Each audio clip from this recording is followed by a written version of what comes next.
जय हिंद बच्चों, welcome to Hindi class and I am your Hindi teacher. बच्चों, आज हम सब हिंदी नवनीत का लक्ष्य और एकाग्रता पाठ पढ़ेंगे। प्रस्तुत पाठ में लक्ष्य का अर्थ होता है उद्देश्य और एकाग्रता यानी एकाग्र चित्त होकर किसी कार्य को करना। तो लक्ष्य और एकाग्रता पाठ के अंतर्गत गुरु द्रोणाचार्य ने अपने शिष्यों को धनुर्विद्या की परीक्षा लेने के लिए बुलाया है। वे एक एक करके सभी शिष्यों को बुलाते हैं और उन्हें एक लक्ष्य पर निशाना लगाने के लिए कहते हैं। स्थान मतलब बच्चों ये कहाँ का दृश्य है ये मैं बता रही हूँ। गुरु द्रोणाचार्य का आश्रम है। एक कोने में एक कुटिया बनी हुई है और उसके पास ही सामने कुछ राजकुमार खड़े हैं और उनके हाथ में धनुष और बाण है। कुटिया के दूसरे छोर पर एक पेड़ है। तो आइए बच्चों, अब हम इस पाठ को शुरू करते हैं। द्रोणाचार्य अपने शिष्यों से कहते हैं, राजकुमारों, आज तुम्हारी परीक्षा है। सामने एक वृक्ष पर पत्तियों की ओट में एक नकली चिड़िया टंगी हुई है। तुम सब धनुष पर बाण चढ़ाकर तैयार हो जाओ। तुम्हें इस चिड़िया की आँख पर निशाना लगाना है, समझ गए? सब राजकुमार एक साथ बोलते हैं, समझ गए गुरुदेव। फिर द्रोणाचार्य बोलते हैं, मैं एक एक करके सब राजकुमारों को इस परीक्षा के लिए बुलाऊंगा और बाण चलाने से पहले प्रत्येक राजकुमार से कुछ प्रश्न पूछूंगा। जिसके उत्तर सही होंगे उसी को बाण चलाने की आज्ञा दी जाएगी। फिर सारे राजकुमारों ने एक साथ कहा, जैसी आज्ञा गुरुदेव। गुरु द्रोणाचार्य ने सबसे पहले युधिष्ठिर को बुलाया। राजकुमार युधिष्ठिर, सबसे पहले तुम आओ।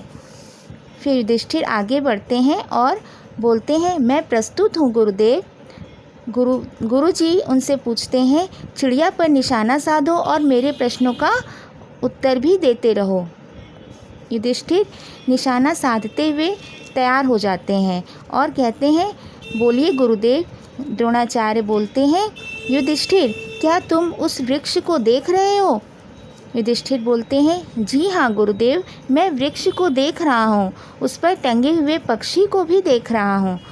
गुरु ने फिर से प्रश्न किया, और क्या क्या देख रहे हो?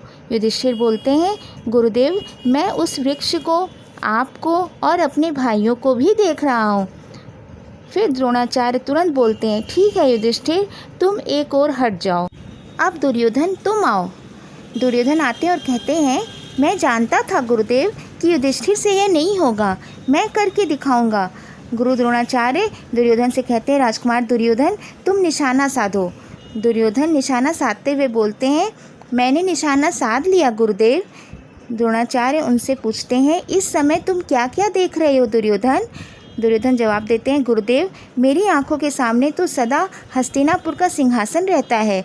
मैं तो सोते जागते उसे ही देखता हूँ। गुरुजी कहते हैं, इस समय क्या देख रहे हो? दुर्योधन फिर जवाब देते हैं, गुरुदेव, इस समय वृक्ष को और आपको देख रहा हूँ। उधर युधिष्ठिर और अर्जुन दिखाई पड़ रहे हैं और हस्तिनापुर का राज सिंहासन दिखाई पड़ रहा है। द्रोणाचार्य फिर कहते हैं, बस बस, अब तुम आराम से बैठो और ताकते रहो राज सिंहासन को। दुर्योधन बोलते हैं, यह क्या गुरुदेव, आप मुझे अवसर नहीं देना चाहते? द्रोणाचार्य बोलते हैं, बाद में समझाऊंगा, अभी भीम को अवसर दो। भीमसेन को आवाज़ देते हैं। भीम आते हैं और बोलते हैं, जी हाँ गुरुदेव, दुर्योधन भला मेरा सामना कैसे करेगा? द्रोणाचार्य ने उनसे कहा, भीमसेन, तुम आगे आओ और निशाना लगाओ। भीम निशाना साधते हुए कहते हैं, आज्ञा दीजिए गुरुदेव। गुरुजी बोलते हैं, पहले मेरे प्रश्नों का उत्तर दो। भीम बोलते हैं, पूछिए गुरुदेव।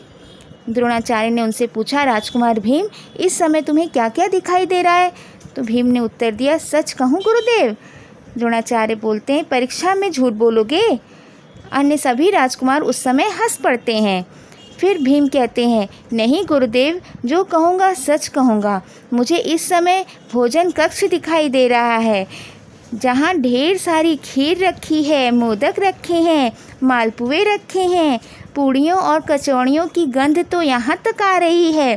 परीक्षा से छुट्टी मिले तो मैं तुरंत उन पर टूट पड़ूँ। हंसते हुए सारे राजकुमार हंस पड़ते हैं। अब द्रोणाचार्य उनसे कहते हैं, तो तुम परीक्षा की चिंता मत करो, पहले भोजन कर लो। भीम कहते हैं, क्षमा कीजिए गुरुदेव, बाण छोड़ने की आज्ञा तो दीजिए। द्रोणाचार्य कहते हैं, तुम भी निशाना नहीं लगा सकते।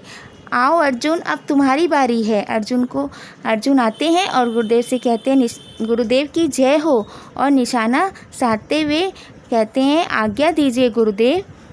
द्रोणाचार्य उनसे पूछते हैं, क्या तुम इस वृक्ष, चिड़िया को और मुझे देख रहे हो? अर्जुन बोलते हैं, क्षमा करें गुरुदेव, मुझे तो वह सब दिखाई नहीं दे रहा है जो आप कह रहे हैं। द्रोणाचार्य फिर बोलते हैं, अच्छा तुम क्या देख रहे हो? अर्जुन ने कहा, मुझे चिड़िया की आँख के अतिरिक्त कुछ दिखाई नहीं दे रहा है गुरुदेव। द्रोणाचार्य बड़े प्रसन्न होते हैं और फिर पूछते हैं, तो बताओ अर्जुन, चिड़िया की आँख कितनी बड़ी है, उनका रंग कैसा है? अर्जुन बोलते हैं, गुरुदेव यह भी मैं नहीं जानता, मैं तो केवल उसकी आँख देख रहा हूँ, वही मेरा लक्ष्य है। उस पर मेरी आँखें स्थिर हैं और बाण की नोक टिकी है। आप आदेश दें तो मैं निशाना लगाऊं। गुरुदेव शाबाशी देते हैं और कहते हैं, चलाओ बाण।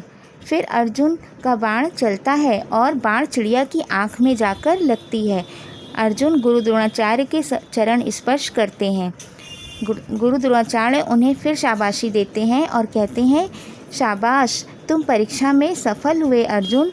सुनो राजकुमारों, जो केवल लक्ष्य को देखता है वही परीक्षा में सफल होता है। तो देखा बच्चों, इस पाठ को पढ़कर आप सबको भी यह ज़रूर ज्ञात हो गया होगा कि यदि व्यक्ति अपने लक्ष्य को एकाग्रता से प्राप्त करने की ठान ले तो वह अपने लक्ष्य को अवश्य प्राप्त कर लेता है। धन्यवाद बच्चों।